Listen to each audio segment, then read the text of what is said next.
आइए करतल ध्वनि से स्वागत करते हैं पंडित विजय शंकर जी मेहता का। आज के व्याख्यान का संदर्भ है उत्सव रिश्तों का। आइए मुस्कुराते हुए श्रवण करते हैं।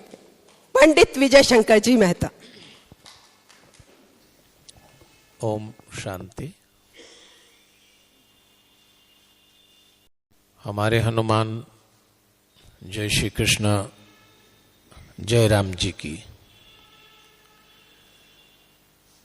पवन तनय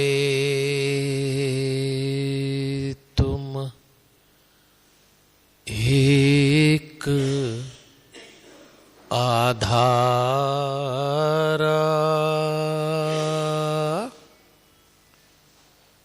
कथा कहूं मैं मति अनुसारा। वक्रतुंड महाकाय सूर्यकोटि समप्रभ निर्विघ्नं कुरु मे देव। शुभकार्येषु शुभ सर्वदा। गुरुर्ब्रह्मा गुरुर्विष्णु गुरुर्देव महेश्वर। गुरुर्साक्षात् परब्रह्म तस्मै श्री गुरुवे नमः।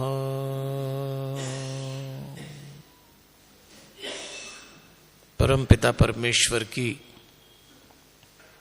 बड़ी अनुग्रह भरी दृष्टि है और भगवान की असीम अनुकंपा है कि आज हम सब लोग इस पावन प्रांगण में थोड़ी देर एक ऐसे विषय पर चर्चा करने के लिए एकत्रित हुए हैं जिसका संबंध आज हमारे जीवन से है। उत्सव रिश्तों का। देवियों और सज्जनों, हम मनुष्यों के जीवन में और खासतौर पे हमारे पारिवारिक जीवन में रिश्ते और नाते दो शब्द चलते हैं। तो क्या फर्क है रिश्ते और नाते में? रिश्ते हम बनाते हैं, नाता भगवान बनाता है। भैया इसमें जो इको नेचुरल है वो ही रहने दो, इको बंद करो, थोड़ा बेस बढ़ा दो, थोड़ा सा वॉल्यूम कम रखना, हम आगे बोल देंगे। रिश्ते हम बनाते हैं, नाता भगवान बनाता है। मैं जयपुर अनेक बार आता हूं तो हमारे कई लोगों से रिश्ते बन जाते हैं, लेकिन हमारे जीवन में कुछ ऐसे नाते होते हैं जिसमें हमारी कोई चॉइस नहीं होती। आपकी मां कौन होगी, आपके पिता कौन होंगे, आपके बच्चे कौन होंगे, आप चुन नहीं सकते। वो ऊपर वाला बना के भेजता है। और हम सबके जीवन में रिश्ते नातों से पूरी उम्र बीत जाती है। जिस उम्र में ज्यादातर इस समय मुझे मिला लें तो आप लोग भी हैं, वो अब एक जीवन का उत्तरार्ध स्पर्श कर रहे हैं। क्योंकि मैं जब कहीं प्रवचन करने बैठता हूं तो सबसे पहले ये देखता हूं कि मेरे ऑडियंस की एवरेज एज क्या है, मुझे सुनने वाले श्रोताओं की औसत उम्र क्या है। तो मैं अगर अभी देख के कहूं तो इस समय 50 से 80 के बीच वाले बैठे हैं सब। नीचे वाले कहां गए? जिनको 10-15 साल बाद परिवार सौंपना है, समाज सौंपना है, राष्ट्र सौंपना है, वो लोग वो नहीं आते। दो कारण है, एक तो रुचि नहीं है, दूसरा समय नहीं है। अब हमें तो वो सुनते हैं जो शहर भर के डोकरे डोकरी होते हैं, वो हमारे प्रवचन में आ जाते। जिनकी कोई नहीं सुनता वो हमारी कथा सुनते, फिर हमारी कथा सुन सुन के घर में जाके बच्चों को सुनाते हैं कि देखो ऐसा देखो। फिर आपके बच्चे हमें ढूंढते हैं कि कौन खलनायक है, इनका दिमाग खराब कर गया। इसलिए आज कुछ ऐसी बातों पर विचार करें जो इस समय भारतीय परिवारों के सामने समस्या बन के खड़ी हो गई। और यह भी तय है कि हमारा देश जिस तेजी से विकास कर रहा है, 10-15 साल में हम अमेरिका से भी आगे निकल जाएंगे। लेकिन जो गलती अमेरिका ने की वो हम न करें। वहां फैमिली स्ट्रक्चर कोलैप्स हो गया, हमारे यहां भी खतरा मंडरा रहा है। और भारत की सबसे बड़ी पूंजी मैं तो कहता हूं परिवार की व्यवस्था है। इस देश से जिस दिन ये व्यवस्था छिन्न भिन्न हो गई, ये सब तमाशा रह जाएगा।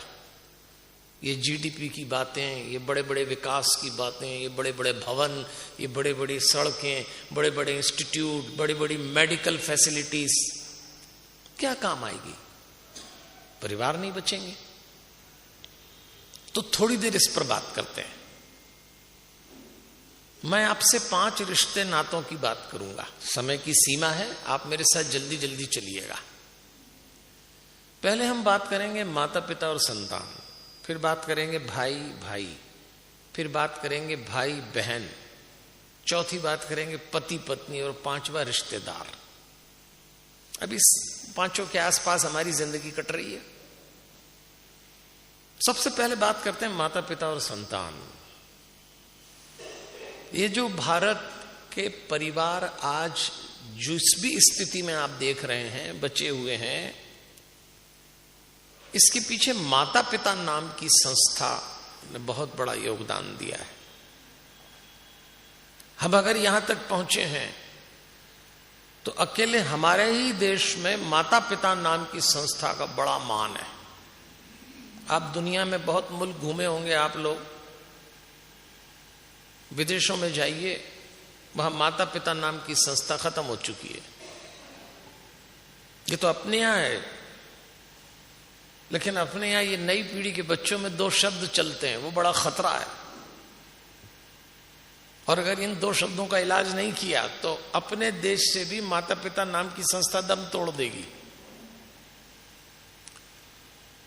आजकल के बच्चे तो बहुत, इनकी टर्मिनोलॉजी जो होती है वो शॉर्ट होती, छोटे शब्दों में बात करते हैं। तो नई पीढ़ी के बच्चे 2 शब्द बोलते हैं, DTM और DTC। अब सुनना, ये DTM DTC आपकी जिंदगी में भी चल रहा होगा। DTM का मतलब होता है delay the marriage, delay the marriage, शादी को आगे बढ़ा दो। और DTC का मतलब होता है डिले द चाइल्ड। ये आजकल नई पीढ़ी में चला है, डिले द मैरिज।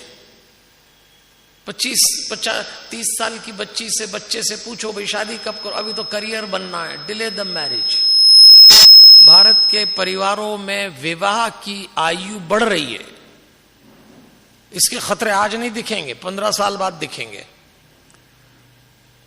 उसके बाद DTC, डिले द चाइल्ड। जैसे तैसे पकड़ के शादी कर दो तो बेबी प्लानिंग में उलझ जाते हैं। उनसे पूछो भाई बच्चों का क्या, अब बड़े बूढ़ों को तो बच्चे खिलाने की बीमारी है, तो वो अपने बच्चों से पूछते हैं कब बच्चे, बोले अभी तो बेबी प्लानिंग चल रही है। बताओ आप, बेबी भी प्लानिंग का सब्जेक्ट हो गई। हमारे टाइम तो हर साल टपकते थे, सब बैठे हुए टपके हुए। क्यों डिले हो रहा है ये? अभी आपको शायद अंदाज नहीं होगा, 15 साल बाद आप देखेंगे ये डिले द मैरिज और डिले द चाइल्ड का सबसे बड़ा असर पड़ेगा माता पिता नाम की संस्था पे। और जिस दिन भारत के परिवारों से ये संस्था समाप्त हो गई, उस दिन बहुत मुश्किल है। तो हम तो हमारे से जब बच्चे जुड़ते हैं, अभी आपके बाद मैं एक यूथ कपल ग्रुप में ही जा रहा हूं, तो मैं युवा पीढ़ी के बच्चों से कहता हूं, आपके पास बहुत टाइट टाइम शेड्यूल हो, बड़ी मुश्किल से 10-15 मिनट अगर आप पूजा के लिए निकालते हो, तो मैं आपसे निवेदन करूंगा, मेरी बात आप पहुंचाइए उन बच्चों तक कि अगर आप 24 घंटे में 10 मिनट भी पूजा के लिए निकालते हो तो मैं कहूंगा आप पूजा करना बंद कर देना, पर 10 से 15 मिनट अकारण अपने घर के किसी बुजुर्ग के साथ अकारण बैठना। आप क्या बात करेंगे उनको नहीं मालूम, वो क्या बात करेंगे आप नहीं जानते, पर वो आपके दादा दादी, नाना नानी, माता पिता हो, पर अकारण बैठिए। और जिस दिन आप अपने घर के बड़े बूढ़े के साथ अकारण बैठते हैं, वो समय ऊपर वाला आपकी पूजा में लिख देगा। न दिया जलाना, न मंदिर जाना, न पाठ करना, न पूजा करना। मैं तो बहुत बुजुर्गों को जानता हूं, मेरा तो आना जाना है, वो कहते हैं पंडित जी बैठे हुए हैं बस। हम पूछते हैं क्या चल रहा दादाजी, अरे बस बैठे हैं, कोई पूछता नहीं। लोग तो कन्नी, आजकल तो कन्नी काट जाते हैं बच्चे, बात नहीं करते। हमको कई बूढ़े लोग कहते हैं बच्चों ने सारी सुविधाएं दे रखी है, सारी सुविधाएं, किसी बात की कमी नहीं है, 24 घंटे की केयर टेकर रखी हुई है, फिजियोथेरेपिस्ट आता है, डॉक्टर चेकअप करता है, जमाने भर की स्कीम है। लेकिन वो बूढ़े लोग कहते हैं इस बूढ़ी देह को अपने बच्चों ने छुआ ही नहीं है सालों से। बूढ़े इंसान को अपने बच्चे यदि छू लें तो उनके रक्त संचार में जो उत्पत्ति होती है उसका स्वाद ही अलग है, अपने ही घरों में। इसलिए मैं तो इन बच्चों से कहता हूं, अकारण आप अपने माँ पिता, दादा दादी का हाथ पकड़ो, कभी उनके गाल पे हाथ रखो। इस बूढ़ी देह को अपने लोगों के स्पर्श से पुनर्जन्म जैसा भाव आता है, नहीं करते लोग। तो हम तो लोगों से कहते हैं बंद कर दो भाई, आपके पास टाइम ही 10 मिनट है तो दूसरा काम मत करो, ये तो करो। अच्छा, फिर अपने बड़े बूढ़े भी कम नहीं पड़ते, उनको क्या रो, अपने बड़े बूढ़े भी कम नहीं पड़ते। हम तो बहुत घरों में जाते हैं तो आजकल बड़े बूढ़े एक मंत्र जपते हैं कई घरों में, बस अब तो भगवान से प्रार्थना उठा ले। क्यों, दिमाग खराब हुआ है भगवान का जो तुमको उठा लेगा बुढ़ापे में? मजे छान लिए जवानी में, भगवान से कह रहे उठा ले। भगवान भी रगड़ता है, खूब रगड़ता, रगड़ रगड़ के ही जाते हैं, तब तो आदमी को बुढ़ापा पता लगता है भाई। एक बार हम किसी घर में गए तो एक 85 साल की बूढ़ी माई हमारी पहचान की। हमने कहा क्या चल रहा माई आजकल? बोले बस पंडित जी अब तो भगवान से प्रार्थना उठा ले। फिर उन्होंने हमसे कहा कि आप तो रोज ही कथा करते हो, आपका तो भगवान से सीधा संवाद है, तो आप भगवान से बोलो ना कि मेरे को उठा ले। मैंने कहा माई मैं तुम्हारी सिफारिश भगवान से करूं, और भगवान का इसका तो टाइम आया नहीं है, पर तू ज्यादा ही सिफारिश कर रहा तो तू ही चल, तो तुम्हारे चक्कर में हम निपट जाएंगे। सच बात भाई, आप ऐसे क्यों करते हैं? बूढ़ा सबको होना है, कोई बचेगा नहीं। लेकिन भारत से माता पिता नाम की संस्था चली गई। देखिए एक ट्रायंगल होता है, माता पिता, पति पत्नी और संतान। और माता पिता होने की भी अपनी एक समझ है। गए वो जमाने जब दौर दूसरा था, तो माता पिता संतान पैदा करने के बाद भगवान भरोसे बच्चे छोड़ देते थे। यहां बहुत सारे भगवान भरोसे ही बैठे होंगे। अब तो ऐसे पालते हैं बिल्कुल हथेली पे, और फिर भी पकड़ नहीं आते। आप माता पिता से पूछो, इस समय सबसे टफ टास्क यदि कोई है, पैसा कमाना मुश्किल नहीं है, साइंस और टेक्नोलॉजी का टाइम है, अकल हो तो कमा लोगे। पद और प्रतिष्ठा अर्जित करने में भी दिक्कत नहीं है। इस समय मेरे हिसाब से सबसे कठिन कार्य है बच्चों का लालन पालन करके उनको योग्य बनाना, सबसे टफ टास्क है। एक वक्त था कि जब घर में बच्चे बड़े होते थे, बाप की छाती चौड़ी हो जाती थी, मां का मुखड़ा खिल जाता था। एक दौर आया, अपने ही बच्चों को बड़ा होते देख के बाप की कमर झुक गई, मां की आंख के नीचे काली झाई आ गई। और सब बच्चे भी गजब के हैं, सब आंख के गोले टपक रहे हैं, ऐसा लग रहा है। क्या हाइपर एनर्जेटिक बच्चे आए, संभालना मुश्किल हो गया। ये तो और बढ़ेगा दौर। अब आप तो मेरे ख्याल से सब पहले वाले हैं, पर मैं एक घटना सुनाता हूं जब नए बच्चों में रहता हूं कि 1985 में स्वर्ग में घटना घटी। 1985 भगवान बच्चे बना रहा था और भगवान को कुछ काम याद आ गया, तो भगवान वो फर्मा जिसमें बच्चे बना रहा था वो फ्रेम वहीं छोड़ गया और भगवान चला गया। तो वो जितने थे खुद ही बन गए, सेल्फ मेड। और 85 के बाद से अब तक जितने बच्चे आ रहे हैं, इसमें भगवान का कोई लेना देना नहीं, सब सेल्फ मेड टपक रहे हैं। आप देख लेना, आपके यहाँ 85 के बैच वाले हो तो सब करंट मारते हैं, टच मी नॉट पीडीआई। ऐसे बच्चे आए भैया।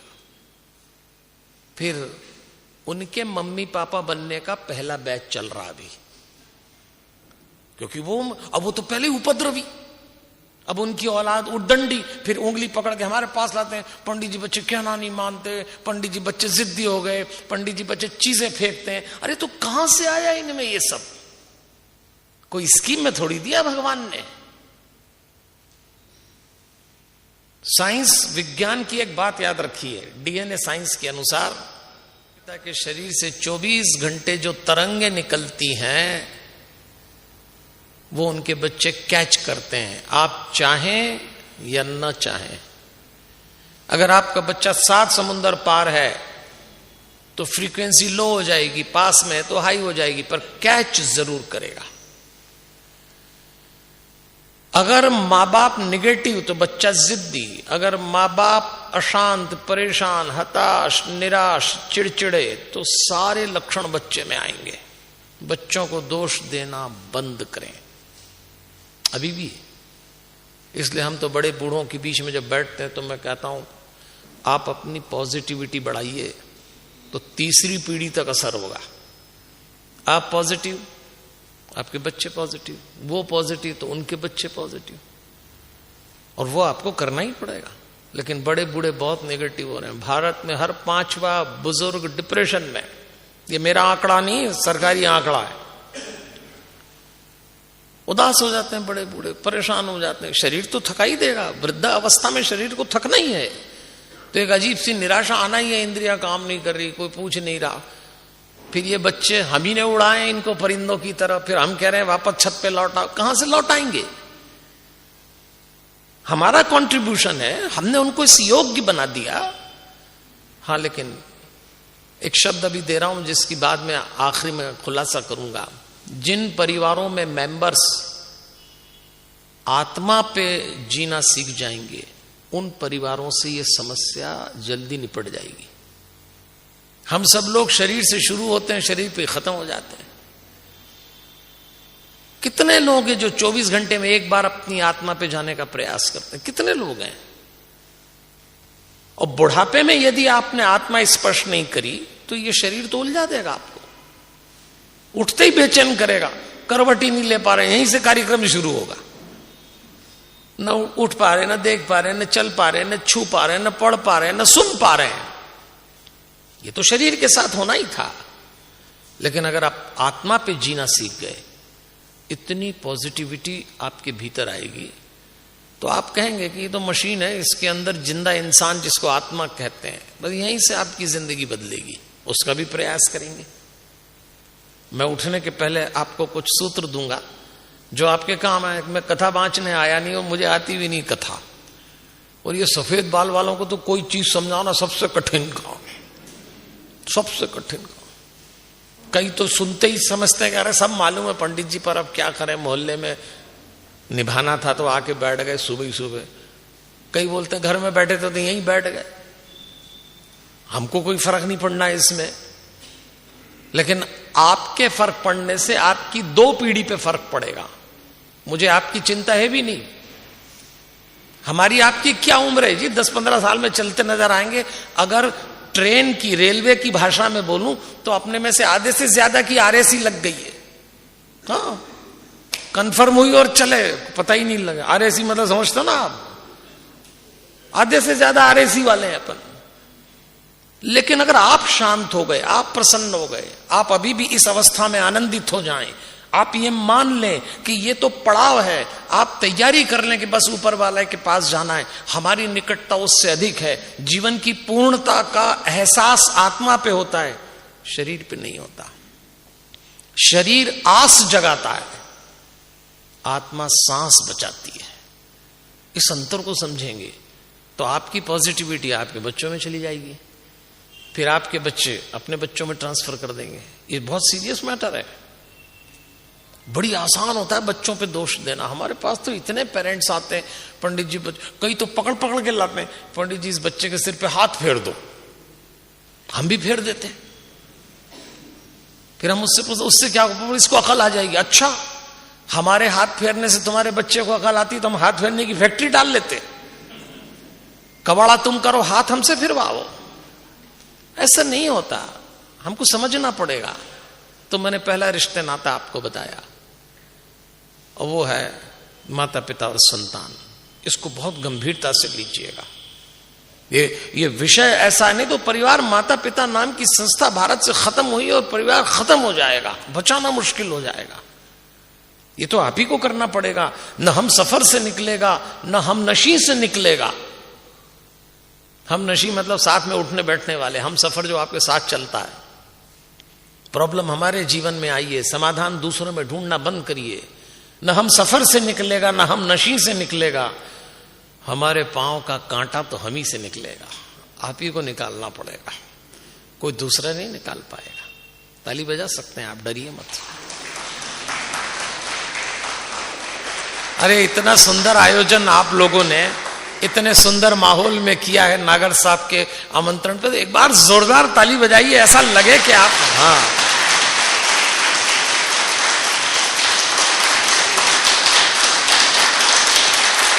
अच्छा देखिए, कमाल करते हैं लोग। पार्क में जाके ताली बजाते हैं, पार्क में जाके मुस्कुराते हैं। कितनी क्लासेस चलती भाई। मैं तो देश भर में रोज घूमता हूं, हर दूसरे दिन तीसरे दिन नए शहर में। हम मॉर्निंग वॉक में जाते हैं तो देखो पार्क में चिल्ला रहे हैं, ताली बजा रहे हैं, हाँ हंस रहे हैं। एक बार एक बहन जी हमको मिली, हमारी परिचित थी, तो कहने लगी पंडित जी मैं सोच रही हूँ घर में पार्क बनाऊं अंदर। मैंने कहा बहन जी घर में क्यों पार्क बनाएंगे, आपके तो मोहल्ले में ही लगे लगे 4 हैं। बोले नहीं, घर में इसलिए बनाऊंगी कि ये पार्क में ही हंसते, घर में नहीं हंसते। आप ताली बजाइए, आप समझ में आ रही बात तो।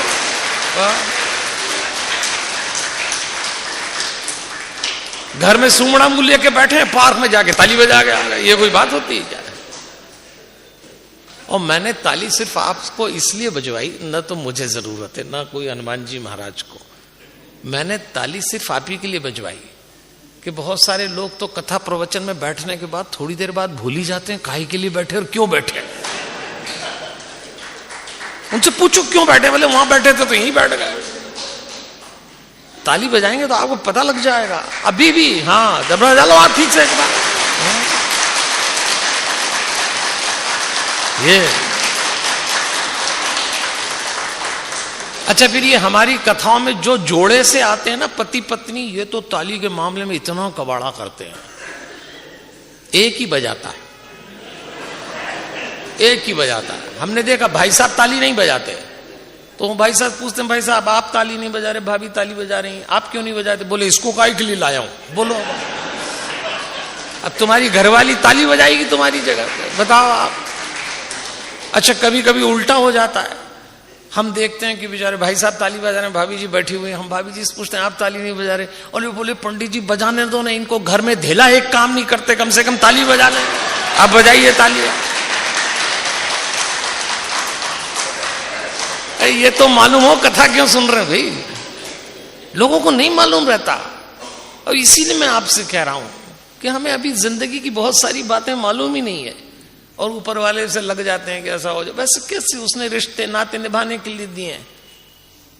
तो चलिए पहला रिश्ता मैंने आपसे सिर्फ कहा माता पिता और संतान। भारत में इस रिश्ते को समझने के लिए अपने शरीर के वाइब्रेशन को पॉजिटिव करना है। अब इस बात पे आगे बात करेंगे।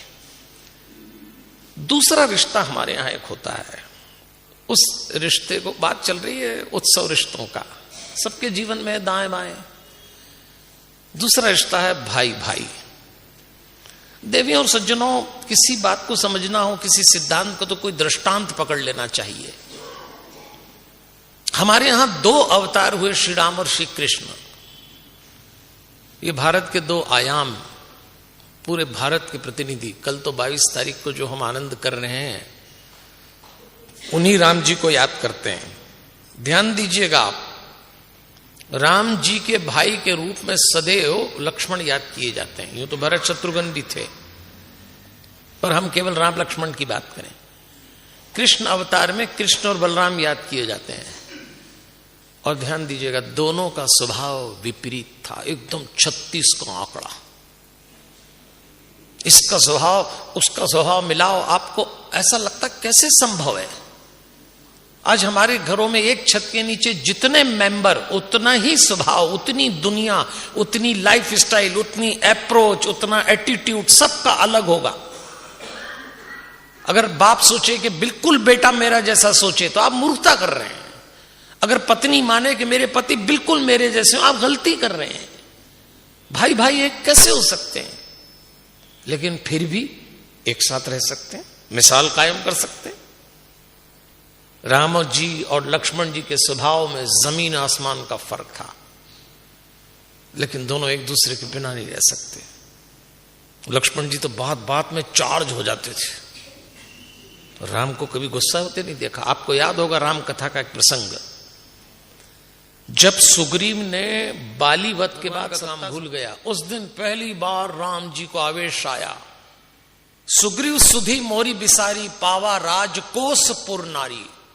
आवेश में उन्होंने शिकायत करी कि सुग्रीव ने मेरा काम भुला दिया, उसको राज्य, राजधानी, कोष और स्त्री मिल गई। तो लक्ष्मण जी ने कहा, धन्यवाद, पहली बार आपके मुंह से किसी की शिकायत सुनी। राम कभी किसी की शिकायत ही नहीं करते थे। राम 100% सहमत चित्त के व्यक्ति थे, कोई कभी किसी से। पहली बार लक्ष्मण जी ने कहा, धन्यवाद प्रभु। अगली पंक्ति में राम जी को रोष आया, तो उन्होंने अगली पंक्ति में तो वो बात बोल दी जो राम बोल नहीं सकते। तब अगली पंक्ति में राम कहते हैं, पहले तो शिकायत करी, सुग्री सुधी मोरी बेसारी, पावा राज कोसपुर नारी, और जही सायक मारा में बाली। सायक बाण को कहते हैं। राम जी ने कहा, जिस बाण से मैंने बाली को मारा, ते ही सर हतो मूड कह काली। इस मूर्ख सुग्रीव को कल उसी से मारूंगा। एकदम, जाओ लक्ष्मण लेके आओ उसको। अब तो लक्ष्मण जी को आनंद आ गया, उनको तो मारपीट के काम बहुत पसंद थे। और लक्ष्मण जैसे ही जाने लगे, भगवान समझ गए मैंने भेजा उसको पकड़ के लाने का, ये तेरवाई करके आएगा। वो तो अपने छोटे भाई को जानते थे। उन्होंने कहा, ठहरो लक्ष्मण ठहरो। लक्ष्मण ने कहा, अब क्या है, मारपीट नहीं करना, समझा बुझा के ले आना। लक्ष्मण जी ने कहा, ये कोई बात होती है क्या, गुस्सा आप करो, अब समझा बुझाए का काम हम करें। तब राम ने कहा था, नहीं लक्ष्मण, समझो बात को। अच्छा एक बात बताओ लक्ष्मण, मैंने क्रोध कैसा किया? राम जी पूछते हैं। तब लक्ष्मण ने कहा था, भैया जो काम अपने को आता नहीं वो करना नहीं चाहिए। हमसे ट्रेनिंग ली होती तो हम बताते क्रोध क्या होता। हम तो, लक्ष्मण जी ने कहा, हम तो PhD हैं क्रोध में, हम बताते। ये फर्क है 2 भाई का, लेकिन एक दूसरे के बिना रह नहीं सकते। एक शक्ति लगी लक्ष्मण को, और राम ने घोषणा कर दी कि अगर सुबह 13 शव उठा तो एक नहीं 2 शव उठेंगे। विपरीत विचारधारा के भाई के साथ भाई रह सकता है, क्यों नहीं रह सकते? दोनों होता है घर में, एक ठंडा है, एक बहुत गर्म है, एक को बहुत गुस्सा आता है, एक बोलता नहीं। तो इसका ये मतलब नहीं है कि तोड़ दिया जाए। भाईचारा इसी को कहते हैं। पूरी धरा भी साथ दे तो कोई और बात है, धरा धरती को कहते हैं। पूरी धरा भी साथ दे तो कोई और बात है, तू जरा भी साथ दे तो कोई और बात है। चलने को तो एक पैर से भी चल लेते हैं लोग, दूसरा भी साथ दे तो कोई और बात है। तो ऐसे भाईचारा खत्म नहीं किया जा सकता।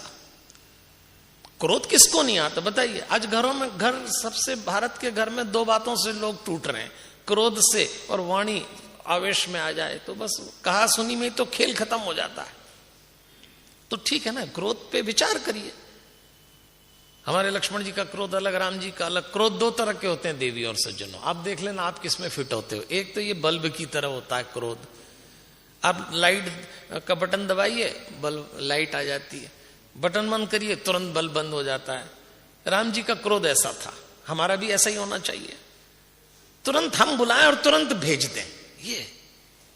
लेकिन कुछ लोगों का क्रोध पंखे की तरह होता है, आप बटन करो तो 3-4 घूम ही लेता हो, 3-4 पंखुड़ी। बहुत सारे लोगों का क्रोध जाते जाते ही जाता है, आ जाए तो एकदम नहीं जाता, या तो कोई उनसे बड़ा बाप आ जाए और उतार दे तो बात अलग है, वरना करते ही रहते हैं क्रोध थोड़ी देर। और भारत में क्रोध की 5 स्थितियां बताई हैं, आप देखना।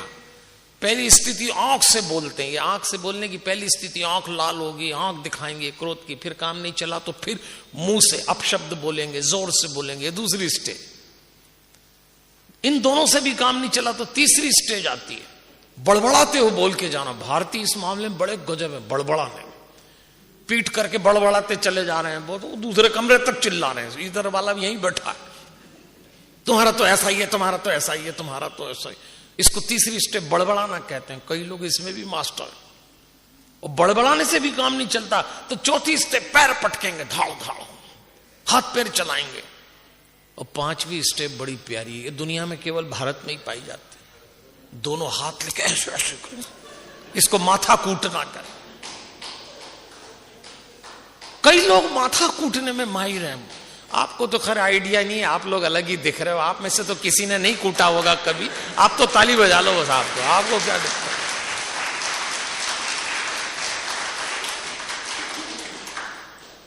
तो अलग अलग कृष्ण और बलराम बिल्कुल अलग। बलराम जी को तो सहन नहीं होता था और भगवान कृष्ण अपने ढंग से काम करते थे। एक बार तो किसी ने बलराम जी से कहा था, कृष्ण से आपकी एक बात में सहमति नहीं बनती, हर बार आप सबके सामने कृष्ण को डांटते हैं। बलराम कृष्ण को सबके सामने डांटते थे और कृष्ण टुकुर टुकुर टुकुर देखा करते, कभी बोलते नहीं थे। लेकिन जब बोलते तो बलराम को सुनना पड़ता था। जिस समय कृष्ण के संकेत पे अर्जुन ने भीम को इशारा किया, अंतिम दृश्य महाभारत का, दुर्योधन अपनी मां के देखने के कारण पूरे शरीर से लोहे का हो गया, मरता नहीं। भीम ने कहा कि 1 और 2 दौर में तो मैं ही थक के मर जाऊंगा। तब भगवान ने इशारा किया था इसकी जंघाओं पे प्रहार कर, और जब जंघाओं पे प्रहार किया तब मरा। और जब वो मरणासन्न था तो बलराम आए और बलराम ने कहा भीम को मैं अभी मारूंगा। सब डर गए बलराम से। बलराम ने कहा ये युद्ध नीति के विरुद्ध है, गदा अभ्यास मैंने इन दोनों को सिखाया है और गदा अभ्यास में जंघाओं पे प्रहार नहीं करते। धोखा दिया है भीम ने, पांडव ने छला है, ये पहले ही घायल था, ये अकेला था, ये इतने लोग, और खूब गरजे। और उन्होंने कहा इसके पीछे तू है। कृष्ण से बोला मैं जरा सा तीर्थ यात्रा पे क्या गया, तूने ये सब क्या करा दिया। तब सब डर गए। कृष्ण टुकुर टुकुर सुनते रहे और जब बलराम बोल दिए तो फिर कृष्ण ने कहा दाऊ बोल लिया आप कह रहे हैं आप तीर्थ यात्रा पे गए तो मैंने धर्म नहीं बचाया, पर दाऊ एक बात याद रखो, जब धर्म खतरे में हो तो रणांगन सबसे बड़ी तीर्थ यात्रा है। आपने नहीं, मैंने तीर्थ यात्रा की है। किसकी बात कर रहे हैं आप, कौन से धर्म की, कौन सी नीति की? इसकी जंघाएं बोल आपको दिख रही हैं, लेकिन ये जंघाएं उस समय कहां थी जब इसने भरी सभा में कहा था द्रौपदी को निर्वस्त्र करके मेरी जंघाओं पे बैठाएं। तब आपकी तीर्थ यात्रा और धर्म कहां था? जब अकेले अभिमन्यु को मारा तब कहा था। और बलराम हमेशा की तरह नीची गर्दन करके बोल गए, तो क्या बोलता है क्या करता है मुझे समझ नहीं आता। तब किसी ने कहा था ऐसे कई अवसर आए, आपकी बनती नहीं है इनसे, फिर क्यों इनके साथ रहते हैं? तब बलराम हमेशा कहा करते थे ये बात सही है कि मेरी और कृष्ण की कभी नहीं बनती, पर यह भी सही है कि इसके बिना मुझे रहा भी नहीं जाता। यह भी सही है। वो क्या था? वो पॉजिटिविटी है। आप अपनी पॉजिटिविटी बढ़ाइए। परिवार में तो बदलने की कोशिश मत करिए, किसी को कोई नहीं बदलता। अनुचित मार्ग पे जाते हुए को रोकना एक बात है, मेरे स्वभाव के अनुसार दूसरे को बदलना दूसरी बात है। घरों में ज्यादातर युद्ध है, हम ऐसा कर रहे हैं तो ऐसा बोलो, हमें अच्छा लगता है तो ऐसा करो। ना ना ना, अनुचित हो तो रोका जाना चाहिए, पर आपको प्रिय नहीं लगता, इसका दबाव आप कैसे बना सकते हो? चलिए, इसको भी हमको समझना पड़ेगा। इसीलिए भैया भाईचारा, सहारा होना चाहिए। आपके पास अगर है कि नहीं, हमारे साथ भाई है, हमारे साथ परिवार के लोग हैं, तो बड़ा सहारा, बड़ी हिम्मत होती है भैया, बड़ी हिम्मत होती है। माना कि मेरे पास खाली गिलास है, इतनी तो तसल्ली है सुराही के पास है। ऐसा तो भरोसा होना चाहिए। इसको परिवार कहते हैं, परिवार की ताकत है। मैं तो हमेशा कहता हूं, देखो भैया, छत बढ़ जाए इसकी दिक्कत नहीं है, छत तो बटेंगी, पर छाती नहीं बटना चाहिए। छत बढ़ जाए चलेगा, लेकिन छाती तो मत। इतना प्रेम तो बना रहना चाहिए। चलिए बात करते हैं तीसरे रिश्ते की, भाई बहन। ये भी बड़ा अब ये तो खत्म ही हो जाएंगे 10-15 साल में। भाई भाई, अब एक बच्चा, एक बेटी हुई, 2 बेटियां, 2 बेटे, तो बहुत सारे नाम, रिश्ते, संबोधन तो यूं ही अभी बहने लगेंगे। आप देखना, केवल 2 ही रिश्ते रह जाएंगे, एक अंकल एक आंटी, बस। सब भूल भाल जाएंगे। कोई मासी भी होती थी, कोई नानी भी होती थी। ये मासी वासी तो अभी नहीं बच्चे पहचानते। कुछ बच्चों से पूछो तुम्हारी मासी कौन, बोले मासी क्या होता है। फिर उनको समझाओ कि तुम्हारी माँ की बहन, बोले मेरी माँ तो अकेली। हाँ तो अकेली तो गई तेरी मासी, फिर अकेली सही है। और क्या, ऐसे सब खत्म हो जाएंगे। नहीं तो भारत तो वो देश था जहां झाड़ू लगाने वाली, काम करने वाली को मासी बोलते थे, रोटी बनाने वाली को नानी करके पुकारते थे, माली को काका कहा है हमने, और ड्राइवर को दादा बुलाया हमने। वो सब खत्म हो जाएंगे, सब खत्म। इसलिए आत्मा पे रहना सीखिए।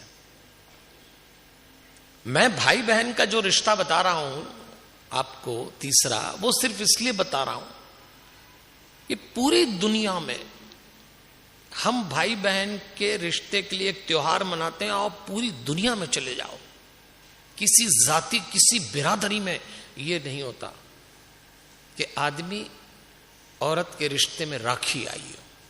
क्यों आई? हमारे ऋषि मुनियों ने इस रिश्ते को इसलिए भी मान दिया कि जैसे ही आप किसी स्त्री को बहन बनाते हैं, जैसे ही आप किसी पुरुष को भाई बनाते हैं, वैसे ही आप उसके शरीर से आगे जाके उसकी आत्मा पर टिक जाते हैं। अकेली हमारी संस्कृति है जिसने स्त्री पुरुष की देह के आकर्षण को इतना सद्व्यवहार में बदल दिया, और ये बता दिया कि एक स्त्री के लिए पुरुष का शरीर ही कुछ नहीं होता, एक पुरुष के लिए स्त्री की देह ही सब कुछ नहीं है, इसके भीतर एक आत्मा है। इसलिए इस रिश्ते को बनाया। इस रिश्ते को भगवान कृष्ण ने 2 बहनों के साथ बड़ा गजब का निभाया था। द्रौपदी उस दिन दौड़ी हुई, भगवान ने पांडवों के चक्रवर्ती राजा बनने पर युधिष्ठिर के जब राजसूय यज्ञ पांडवों ने किया, जमाने भर के राजा लोग आए। पहली पूजा किसकी की जाए? भीष्म ने कहा कृष्ण की जाए। शिशुपाल ने विरोध किया तो भगवान कृष्ण ने अपने सुदर्शन चक्र से शिशुपाल की गर्दन उतार दी, तो भगवान की उंगली से रक्त बहने लगा। और जब भगवान की उंगली से रक्त बहा तो रानियों ने कहा तुरंत चिकित्सा की व्यवस्था करो, वैद्य बुलाओ। लेकिन तब तक तो राजरानी बनी हुई उस दिन मूल्यवान चुनरी ओढ़ी, द्रौपदी सिंहासन पे बैठी, कूदी गई, चुनरी फाड़ी और भगवान की उंगली पे लपेट दी। भगवान कृष्ण देख रहे थे। द्रौपदी भगवान कृष्ण की सखी थी, बहन थी और भक्त थी। भगवान ने कंधे पे हाथ रख के कहा था पांचाली, व्यवस्था हो रही थी, वैद्य आ रहे थे, जड़ी बूटी आ रही थी, तेरा आज राज तिलक है, तू इतनी मूल्यवान चुनरी तूने फाड़ के मुझे ओढ़ा दी, पहना दी। व्यवस्था हो रही थी बेटा। तब द्रौपदी ने कहा था हम आपको पुकारते हैं, आप आने में विलंब नहीं करते, आपको रक्त निकले तो हम किसकी प्रतीक्षा करें, मैं नहीं कर सकती। भगवान मुस्कुराए। तो द्रौपदी ने कहा क्यों मुस्कुराते हैं? भगवान ने कहा देख द्रौपदी, मैं कभी किसी का रखता नहीं हूं, मेरा नियम है। आज तूने ये चिंदी बांधी ना मुझको, मैं लौटा दूंगा। तब द्रौपदी हंसी, अट्टहास किया। उसने कहा आप भी क्या बात करते हैं, इस कपड़े की छोटी सी चिंदी के एवज में क्या मुझे लौटाएंगे? तब कृष्ण ने कहा था द्रौपदी, समय कह के नहीं आता बेटा, समय कह के नहीं आता, वक्त का मान करना। और उस दिन जब भरी सभा में द्रौपदी को अपमानित किया जा रहा, दुर्योधन ने आदेश दिया दुशासन को इसको निवृत्त करके मेरी जंघाओं पे बैठाओ। उस दिन चीखी थी द्रौपदी, चिल्लाई थी, अपनी गठरी को, अपनी देह को गठरी बना के बैठ गई। कोई रक्षा करो, पितामह रक्षा करो, नजर नीची कर ली। धृतराष्ट्र, मां गांधारी, इतने वीर सभा में बैठे, कोई नहीं बोलता। दुर्योधन के आगे रो रही थी। तब आंख बंद करके याद किया था, हे गुडाकेश, हे कृष्ण, हे माधव, हे कृष्ण, तेरी कृष्णा आज संकट में है। भगवान ने एक ऐसा अवतार लिया जो इतिहास में कभी नहीं दिखता। वस्त्रावतार लेके भगवान आए थे और रक्षा की। तब द्रौपदी को याद आया, एक दिन उन्होंने कहा था मैं चिंदी के एवज में साड़ियां बहा दूंगा। लौटाता है भगवान। तो भैया रिश्तों को निभाने में बहुत बड़ा दिल लगता है। वो केवल कृष्ण थे जो निभा सकते थे। इसलिए मैं आपसे भी कहता हूं, भगवान कृष्ण को देखो, राम को देखो, हनुमान जी को देखो, कभी भी रिश्ते निभाने में इनके ऊपर आप दबाव तनाव नहीं पाएंगे, कभी भी। ऐसा नहीं, आप ये नहीं कह सकते कि अरे वो तो भगवान थे तो आके मौज करके चले गए अवतार लेके। बिल्कुल नहीं, उन्होंने वो सब किया जो हमारे जीवन में घटा। उनके भी माता पिता, उनके भी भाई बहन, उनके भी पति पत्नी रहे, लेकिन आप देखिए। और हमेशा इन लोगों की एक नीति रही, सुबह हो के शाम हो, अपनों से मिले के गैरों से मिले, घर में हो के बाहर हो, जरा मुस्कुराइए। प्रसन्नता नहीं छोड़ना चाहिए, रिश्तों को बोझ नहीं बनाना। अब जरा मुस्कुराइए, मैंने आपके लिए बोला, आप मुस्कुराना छोड़ के ताली बजा रहे हो। दोनों काम एक साथ करो। भगवान के भक्त की क्या पहचान, हाथ से ताली, होठ से मुस्कान, दोनों काम। और ये जो मुस्कान अभी निकली ना, ये घर जाके भी निकलना चाहिए। अगर आप सचमुच इस कार्यक्रम को सुन रहे हैं ईमानदारी से, तो आज एक संकल्प लेके उठिए कि जैसे आज घर में एंट्री लेंगे, घरवाली घरवाले को देख के और घरवाला घरवाली को देख के क्या करेंगे? तो डर के क्यों बोल रहे हैं, ठीक से बोलिए ना। एक हाथ बेहोश भी हो सकता है, ये भी बता रहा हूं मैं। 70 साल 75 साल हो गए, घरवाले को मुस्कुराता नहीं देखा, घरवाली को मुस्कुराता नहीं देखा। क्या वक्त आया है। और भगवान कहते हैं कि भक्त को तो सदैव प्रसन्न रहना चाहिए। रिश्ते निभाने में ताकत लगती, इतना आसान काम नहीं है साहब। रिश्ते तोड़ देते हैं मनुष्य को, कई बार बोझ बन जाते हैं, रगड़ते रगड़ते जिंदगी बीत जाती है। इसलिए अपना आनंद, जब मैं आपसे कहता हूं जरा मुस्कुराइए, इसका बिल्कुल ये मतलब नहीं कि आप होठ खोल के दांत दिखाएं। इसका मतलब है आंतरिक प्रसन्नता, इसका मतलब है दूसरों के लिए जीने की तमन्ना, इसका मतलब है आप जैसा कोई नहीं, इसका मतलब है खुश रहेंगे और खुश रखेंगे। तब कहते हैं जरा मुस्कुराइए। ये संकल्प होना चाहिए। लेकिन अब लोग नहीं मुस्कुराते। भगवान अपनी पत्नी रुक्मणी के पास गए तो रुक्मणी ने कहा कि आप इतना काम करते हैं, आपको जानकारी है अपने घर में क्या हो रहा है?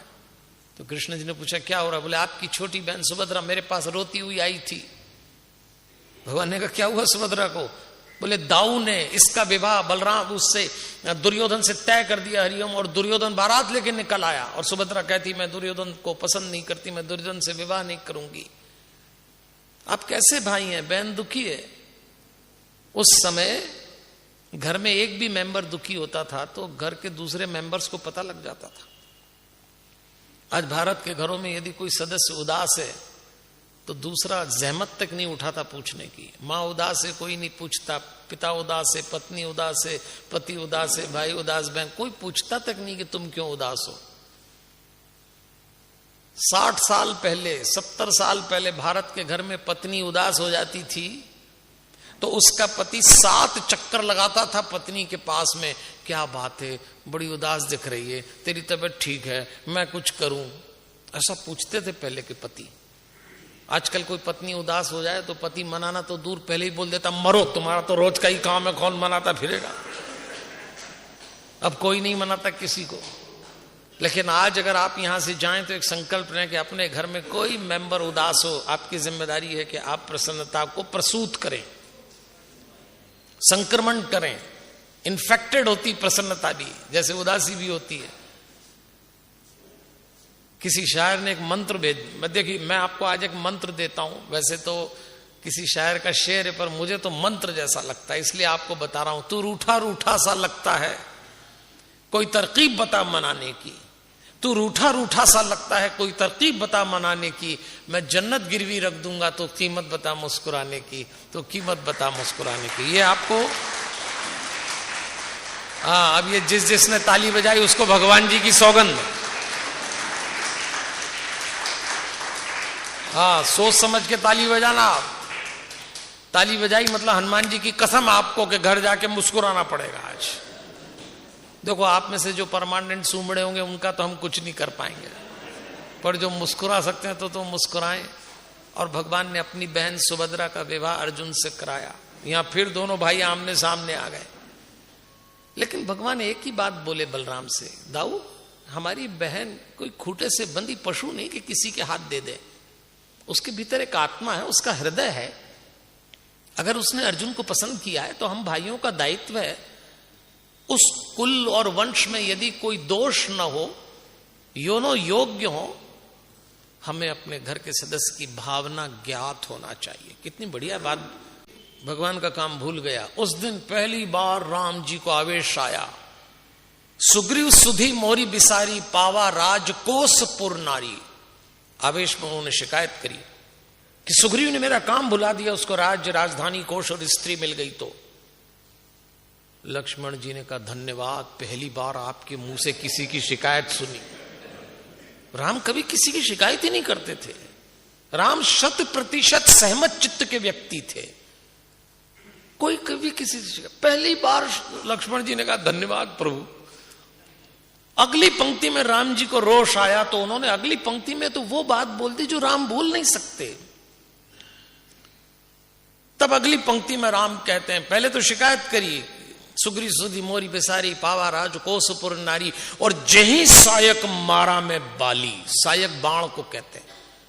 राम जी ने कहा, जिस बाण से मैंने बाली को मारा, तेही सरहतो मूड कह काली। इस मूर्ख सुग्रीव को कल उसी से मारूंगा। एकदम, जाओ लक्ष्मण लेके आओ उसको। अब तो लक्ष्मण जी को आनंद आ गया, उनको तो मारपीट के काम बहुत पसंद थे। और लक्ष्मण जैसे ही जाने लगे, भगवान समझ गए मैंने भेजा उसको पकड़ के लाने का, ये तेरवाई करके आएगा।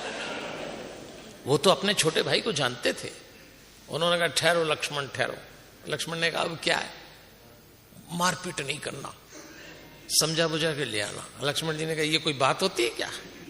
गुस्सा आप करो, अब समझा बुझाए का काम हम करें।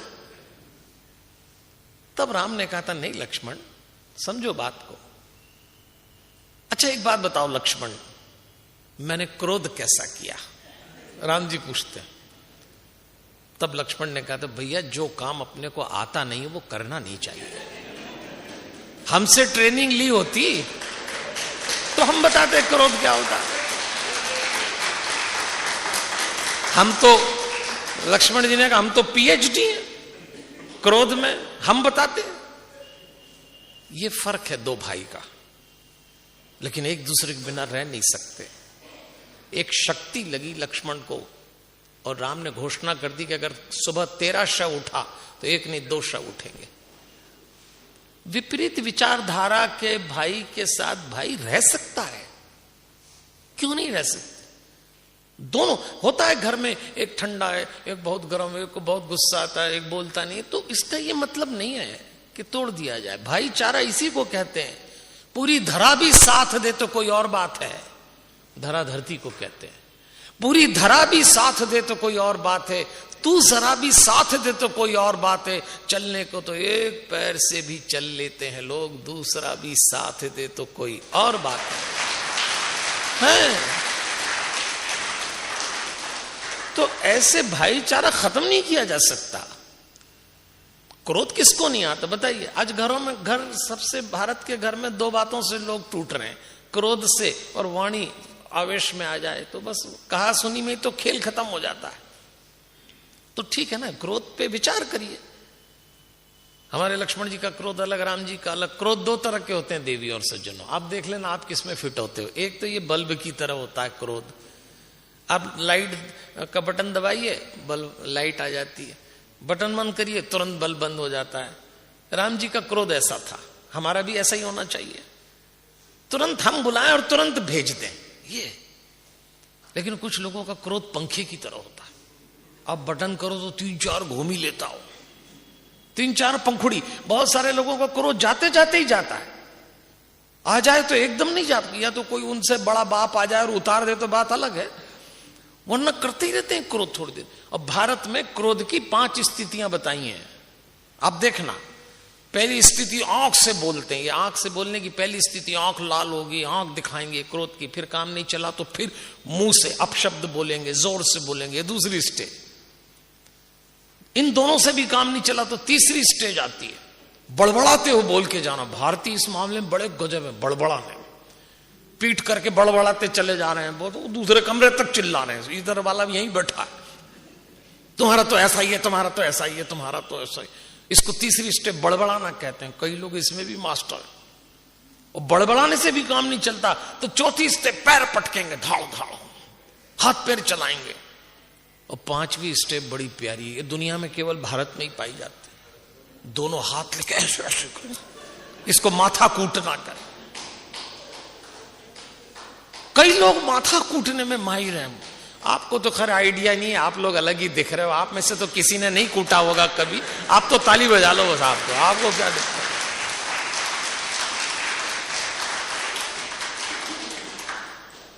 तो अलग अलग कृष्ण और बलराम बिल्कुल अलग। बलराम जी को तो सहन नहीं होता था और भगवान कृष्ण अपने ढंग से काम करते थे। एक बार तो किसी ने बलराम जी से कहा था, कृष्ण से आपकी एक बात में सहमति नहीं बनती, हर बार आप सबके सामने कृष्ण को डांटते हैं। बलराम कृष्ण को सबके सामने डांटते थे और कृष्ण टुकुर टुकुर टुकुर देखा करते, कभी बोलते नहीं थे। लेकिन जब बोलते तो बलराम को सुनना पड़ता था। जिस समय कृष्ण के संकेत पे अर्जुन ने भीम को इशारा किया, अंतिम दृश्य महाभारत का, दुर्योधन अपनी मां के देखने के कारण पूरे शरीर से लोहे का हो गया, मरता नहीं। भीम ने कहा कि 1 और 2 दौर में तो मैं ही थक के मर जाऊंगा। तब भगवान ने इशारा किया था इसकी जंघाओं पे प्रहार कर, जब जंघाओं पे प्रहार किया तब मरा। और जब वो मरणासन्न था तो बलराम आए और बलराम ने कहा भीम को मैं अभी मारूंगा। सब डर गए बलराम से। बलराम ने कहा यह युद्ध नीति के विरुद्ध है, गदा अभ्यास मैंने इन दोनों को सिखाया है और गदा अभ्यास में जंघाओं पे प्रहार नहीं करते। धोखा दिया है भीम ने, पांडव ने छला है, ये पहले ही घायल था, ये अकेला था, ये इतने लोग, और खूब गरजे। और उन्होंने कहा इसके पीछे तू है। कृष्ण से बोला मैं जरा सा तीर्थ यात्रा पे क्या गया, तूने ये सब क्या करा दिया। तब सब डर गए। कृष्ण टुकुर टुकुर सुनते रहे और जब बलराम बोल दिए तो फिर कृष्ण ने कहा दाऊ बोल लिया आप कह रहे हैं आप तीर्थ यात्रा पे गए तो मैंने धर्म नहीं बचाया, पर दाऊ एक बात याद रखो,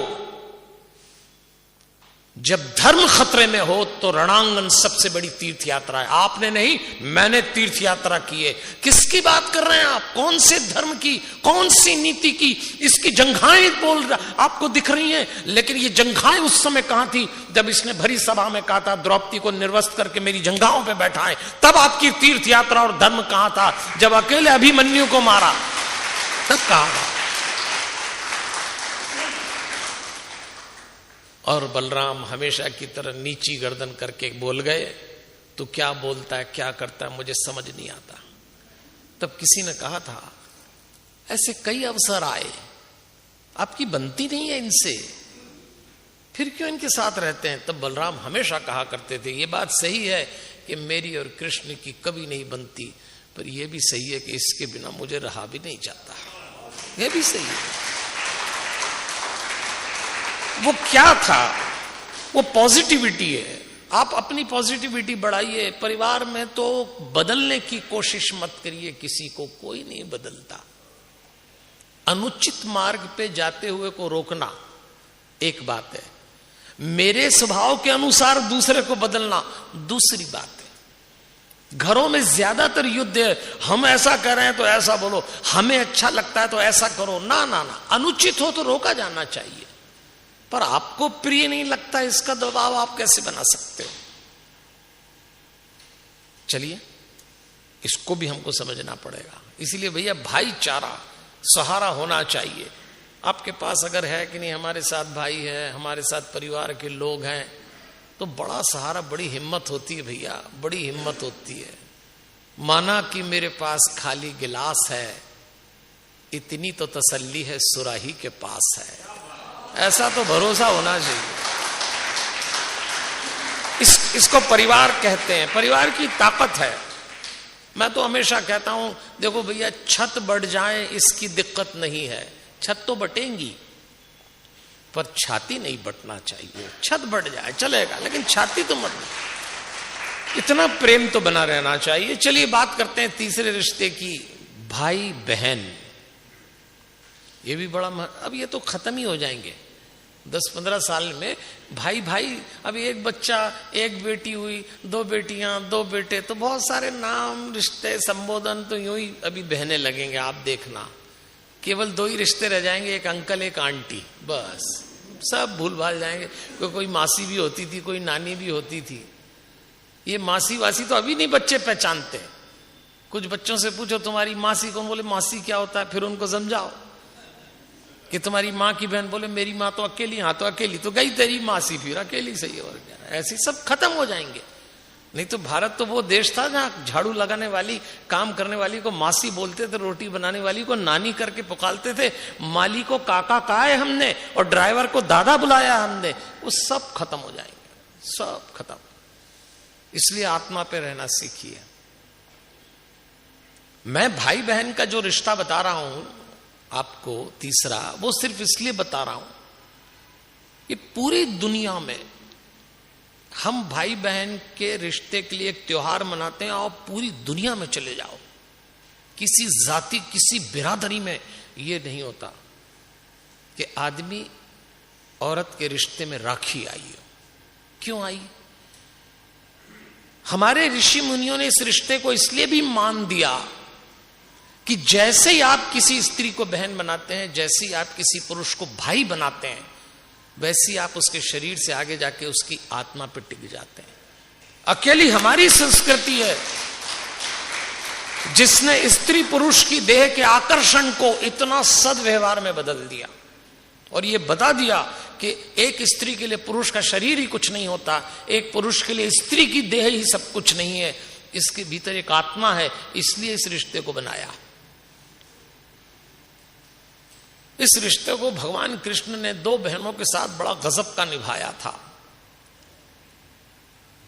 द्रौपदी उस दिन दौड़ी हुई, भगवान ने पांडवों के चक्रवर्ती राजा बनने पर युधिष्ठिर के जब राजसूय यज्ञ पांडवों ने किया, जमाने भर के राजा लोग आए। पहली पूजा किसकी की जाए? भीष्म ने कहा कृष्ण की जाए। शिशुपाल ने विरोध किया तो भगवान कृष्ण ने अपने सुदर्शन चक्र से शिशुपाल की गर्दन उतार दी तो भगवान की उंगली से रक्त बहने लगा।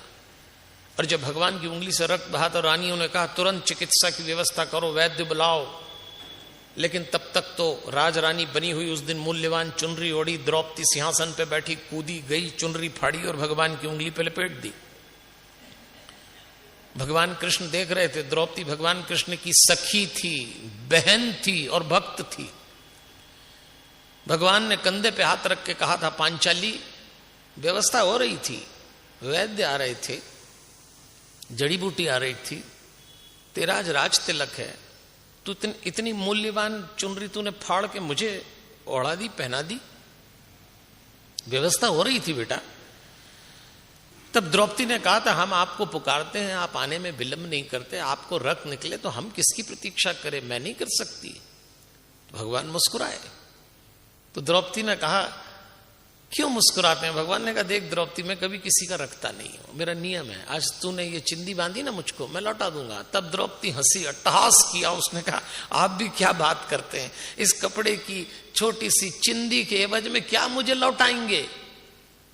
तब कृष्ण ने कहा था, द्रौपदी समय कह के नहीं आता बेटा, समय कह के नहीं आता, वक्त का मान करना। और उस दिन जब भरी सभा में द्रौपदी को अपमानित किया जा रहा, दुर्योधन ने आदेश दिया दुशासन को, इसको निवृत्त करके मेरी जंघाओं पे बैठाओ। उस दिन चीखी थी द्रौपदी, चिल्लाई थी, अपनी गठरी को, अपनी देह को गठरी बना के बैठ गई। कोई रक्षा करो, पितामह रक्षा करो, नजर नीची कर ली। धृतराष्ट्र, मां गांधारी, इतने वीर सभा में बैठे, कोई नहीं बोलता। दुर्योधन के आगे रो रही थी, तब आंख बंद करके याद किया था, हे गुडाकेश, हे कृष्ण, हे माधव, हे कृष्ण, तेरी कृष्णा आज संकट में है। भगवान ने एक ऐसा अवतार लिया जो इतिहास में कभी नहीं दिखता। वस्त्रावतार लेके भगवान आए थे और रक्षा की। तब द्रौपदी को याद आया, एक दिन उन्होंने कहा था, मैं चिंदी के एवज में साड़ियां भागता, लौटाता है भगवान। तो भैया, रिश्तों को निभाने में बहुत बड़ा दिल लगता है। वो केवल कृष्ण थे जो निभा सकते थे। इसलिए मैं आपसे भी कहता हूं, भगवान कृष्ण को देखो, राम को देखो, हनुमान जी को देखो, कभी भी रिश्ते निभाने में इनके ऊपर आप दबाव तनाव नहीं पाएंगे, कभी भी। ऐसा नहीं, आप ये नहीं कह सकते कि अरे वो तो भगवान थे तो आके मौज करके चले गए अवतार लेके। बिल्कुल नहीं, उन्होंने वो सब किया जो हमारे जीवन में घटा। उनके भी माता पिता, उनके भी भाई बहन, उनके भी पति पत्नी रहे, लेकिन आप देखिए। और हमेशा इन लोगों की एक नीति रही, सुबह हो के शाम हो, अपनों से मिले के गैरों से मिले, घर में हो के बाहर हो, जरा मुस्कुराइए। प्रसन्नता नहीं छोड़ना चाहिए, रिश्तों को बोझ नहीं बनाना चाहिए। अब जरा मुस्कुराइए, मैंने आपके लिए बोला, आप मुस्कुराना छोड़ के ताली बजा रहे हो। दोनों काम एक साथ करो। भगवान के भक्त की क्या पहचान, हाथ से ताली, होठ से मुस्कान, दोनों काम। और ये जो मुस्कान अभी निकली ना, ये घर जाके भी निकलना चाहिए। अगर आप सचमुच इस कार्यक्रम को सुन रहे हैं ईमानदारी से, तो आज एक संकल्प लेकर उठिए कि जैसे आज घर में एंट्री लेंगे, घरवाली घरवाले को देख के और घरवाला घरवाली को देख के क्या करेंगे? तो डर के क्यों बोल रहे हैं, ठीक से बोलिए ना। एक हाथ बेहोश भी हो सकता है, ये भी बता रहा हूं मैं। 70 साल 75 साल हो गए, घरवाले को मुस्कुराता नहीं देखा, घरवाली को मुस्कुराता नहीं देखा। क्या वक्त आया है। और भगवान कहते हैं कि भक्त को तो सदैव प्रसन्न रहना चाहिए। रिश्ते निभाने में ताकत लगती, इतना आसान काम नहीं है साहब। रिश्ते तोड़ देते हैं मनुष्य को, कई बार बोझ बन जाते हैं, रगड़ते रगड़ते जिंदगी बीत जाती है। इसलिए अपना आनंद, जब मैं आपसे कहता हूं जरा मुस्कुराइए, इसका बिल्कुल ये मतलब नहीं है कि आप होठ खोल के दांत दिखाएं। इसका मतलब है आंतरिक प्रसन्नता, इसका मतलब है दूसरों के लिए जीने की तमन्ना, इसका मतलब है आप जैसा कोई नहीं, इसका मतलब है खुश रहेंगे और खुश रखेंगे। तब कहते हैं जरा मुस्कुराइए। ये संकल्प होना चाहिए। लेकिन अब लोग नहीं मुस्कुराते। भगवान अपनी पत्नी रुक्मणी के पास गए तो रुक्मणी ने कहा कि आप इतना काम करते हैं, आपको जानकारी है अपने घर में क्या हो रहा है? तो कृष्ण जी ने पूछा क्या हो रहा है? बोले आपकी छोटी बहन सुभद्रा मेरे पास रोती हुई आई थी। भगवान ने कहा क्या हुआ सुभद्रा को? बोले दाऊ ने इसका विवाह बलराम उससे दुर्योधन से तय कर दिया हरिओम, और दुर्योधन बारात लेके निकल आया। और सुभद्रा कहती मैं दुर्योधन को पसंद नहीं करती, मैं दुर्योधन से विवाह नहीं करूंगी। आप कैसे भाई हैं? बहन दुखी है। उस समय घर में एक भी मेंबर दुखी होता था तो घर के दूसरे मेंबर्स को पता लग जाता था। आज भारत के घरों में यदि कोई सदस्य उदास है तो दूसरा जहमत तक नहीं उठाता पूछने की। माँ उदास है, कोई नहीं पूछता। पिता उदास है, पत्नी उदास है, पति उदास है, भाई उदास, बहन, कोई पूछता तक नहीं कि तुम क्यों उदास हो। 60 साल पहले, 70 साल पहले भारत के घर में पत्नी उदास हो जाती थी तो उसका पति 7 चक्कर लगाता था पत्नी के पास में, क्या बात है, बड़ी उदास दिख रही है, तेरी तबीयत ठीक है, मैं कुछ करूं? ऐसा पूछते थे पहले के पति। आजकल कोई पत्नी उदास हो जाए तो पति मनाना तो दूर, पहले ही बोल देता मरो, तुम्हारा तो रोज का ही काम है, कौन मनाता फिरेगा। अब कोई नहीं मनाता किसी को। लेकिन आज अगर आप यहां से जाएं तो एक संकल्प रहे कि अपने घर में कोई मेंबर उदास हो, आपकी जिम्मेदारी है कि आप प्रसन्नता को प्रसूत करें, संक्रमण करें। इन्फेक्टेड होती प्रसन्नता भी, जैसे उदासी भी होती है। किसी शायर ने एक मंत्र देखिए मैं आपको आज एक मंत्र देता हूं। वैसे तो किसी शायर का शेर है, पर मुझे तो मंत्र जैसा लगता है, इसलिए आपको बता रहा हूं। तू रूठा रूठा सा लगता है, कोई तरकीब बता मनाने की। तू रूठा रूठा सा लगता है, कोई तरकीब बता मनाने की। मैं जन्नत गिरवी रख दूंगा, तो कीमत बता मुस्कुराने की, तो कीमत बता मुस्कुराने की। ये आपको अब ये जिसने ताली बजाई उसको भगवान जी की सौगंध। सोच समझ के ताली बजाना। आप ताली बजाई मतलब हनुमान जी की कसम आपको कि घर जाके मुस्कुराना पड़ेगा आज। देखो, आप में से जो परमानेंट सूमड़े होंगे उनका तो हम कुछ नहीं कर पाएंगे, पर जो मुस्कुरा सकते हैं तो मुस्कुराएं। और भगवान ने अपनी बहन सुभद्रा का विवाह अर्जुन से कराया। यहां फिर दोनों भाई आमने सामने आ गए, लेकिन भगवान एक ही बात बोले बलराम से, दाऊ हमारी बहन कोई खूंटे से बंधी पशु नहीं कि किसी के हाथ दे दे। उसके भीतर एक आत्मा है, उसका हृदय है। अगर उसने अर्जुन को पसंद किया है तो हम भाइयों का दायित्व है, उस कुल और वंश में यदि कोई दोष न हो, योनो योग्य हो, हमें अपने घर के सदस्य की भावना ज्ञात होना चाहिए। कितनी बढ़िया बात